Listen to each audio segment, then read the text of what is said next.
ஸ்ரீ தேவி பாகவதம் 9ஆம் பகுதி. திருமகளை பார்த்து திருமால் புன்னகைத்த கதை.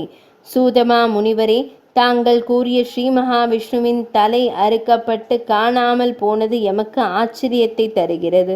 அது ஏன், எவ்வாறு நிகழ்ந்தது என்று விவரமாக கூற வேண்டும் என்று சௌனகாதி முனிவர்கள் கேட்டனர். முனிவர்களே, ஒரு காலத்தில் ஸ்ரீ மகாவிஷ்ணு அசுரர்களுடன் 10,000 ஆண்டுகள் பயங்கரமாக போர் செய்தார். அப்போது அவர் மிகவும் களைப்புற்று இருந்தமையால் சமதரையான ஓர் இடத்தில் நானோடு கூடிய வில்லை பூமியில் ஊன்றி வில்லின் மறுமுனையை தனது முகவாயில் அந்த வில்லின் நுனியில் தனது தேகபாரத்தை அழுத்தி நித்திரையானார். அச்சமயம் இந்திரன் முதலான தேவர்களெல்லாம் ஒன்று கூடி ஒரு பெரிய யாகத்தை செய்ய விரும்பினர். அதனால் அவர்கள் யாககர்த்தாவான ஸ்ரீ மகாவிஷ்ணுவை தேடி வைகுந்தத்திற்கு வந்தனர். அவர் அங்கிருக்காமையால் ஞான சிருஷ்டியினால் அவர் இருக்கும் இடத்தை அறிந்து அங்கு வந்தனர். ஸ்ரீ மகாவிஷ்ணு அயர்ந்து உறங்கிக் கொண்டிருந்தார். பல நாட்கள் காத்திருந்தும் அவர் எழுந்திருக்கவில்லை. அப்போது ஏகாதச ருத்ரர் ஓர் உபாயம் கூறினார். நாம் இந்த யாகத்தை உடனே செய்தல் வேண்டும். பூர்வத்தில் செல் என்று ஒரு ஜந்து பிரம்மனால் படைக்கப்பட்டது. இப்போது செல் என்ற அந்த ஜந்துவின் உருவம் எடுத்து வில்லின் நுனியை அறுத்தால் விஷ்ணுவின் தலைமேலே எழும்பும். அதனால் விஷ்ணுமூர்த்தியின் தூக்கம் கலையும்.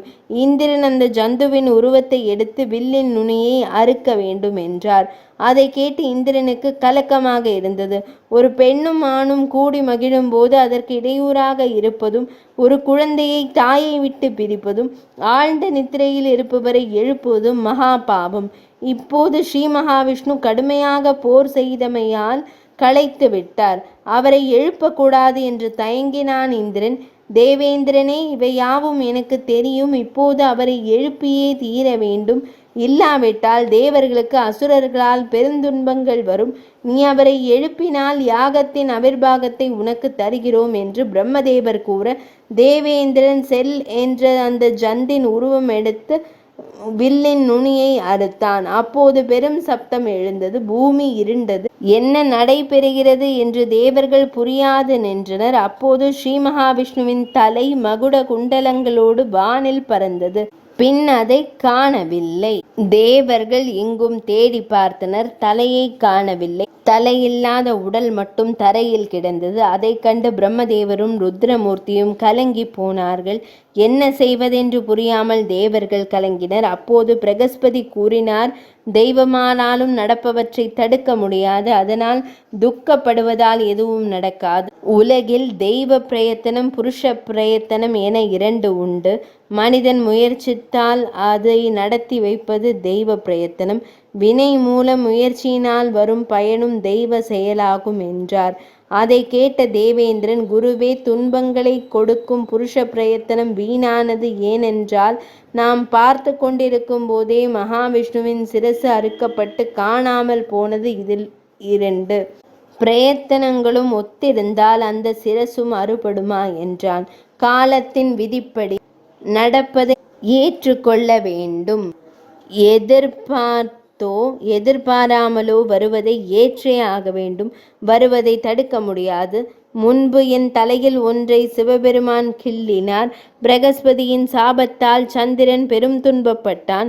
கௌதமரின் சாபத்தால் இந்திரன் உடல் முழுவதும் யோனிமயமானான்.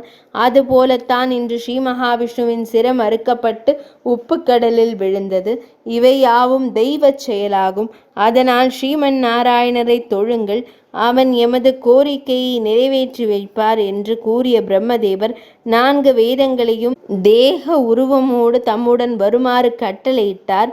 வேதங்கள் 4ம் தேக உருவெடுத்து அவர் முன் வந்தன.